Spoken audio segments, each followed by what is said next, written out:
খাওয়া দাওয়ার পর কিংবা কাজের মাঝে সামান্য জোয়ান খাওয়ার অভ্যেস অনেকেরই আছে। ভাজা বা মশলা হিসেবে জোয়ানের চাহিদা অনেক। হজমের সমস্যা কমানোর ক্ষমতা তো আছেই, তার সঙ্গে কফ কাশি হলেও জোয়ান খেতে বলা হয়। তাতে উপকারও মেলে, গলায় আরামও হয়। এসব কথা ভেবে অনেকে সারাদিন মুঠো মুঠো জোয়ান খান। অনেকে আবার বিভিন্ন রান্নায় জোয়ান ব্যবহার করতে পছন্দ করেন। তবে রান্নায় স্বাদ অবশ্যই বাড়ে, কিন্তু এভাবে জোয়ান ব্যবহারে অনেক সমস্যাও হতে পারে, বিশেষ করে এই গরমকালে। জানেন কি এতে কতটা বিপদ ডেকে আনছেন? তবে জানুন কি কি সমস্যা হতে পারে।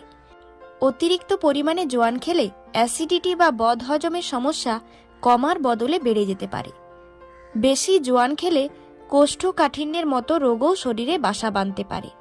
মুঠো মুঠো জোয়ান খেলে মুখের ভিতর ঘা হওয়ার আশঙ্কা থাকে, যা পরে আরও ভয়াবহ রোগ সৃষ্টি করতে পারে।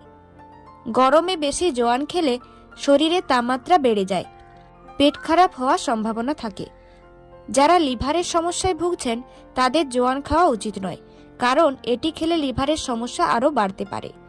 মাথা ঘোরা, বারবার বমি হওয়া ও বদহজমের মতো সমস্যায় আক্রান্ত হওয়ার আশঙ্কা থাকে। জোয়ান সামান্য পরিমাণে খেলেও দেহের তাপমাত্রা একবারে অনেকটা বেড়ে যেতে পারে।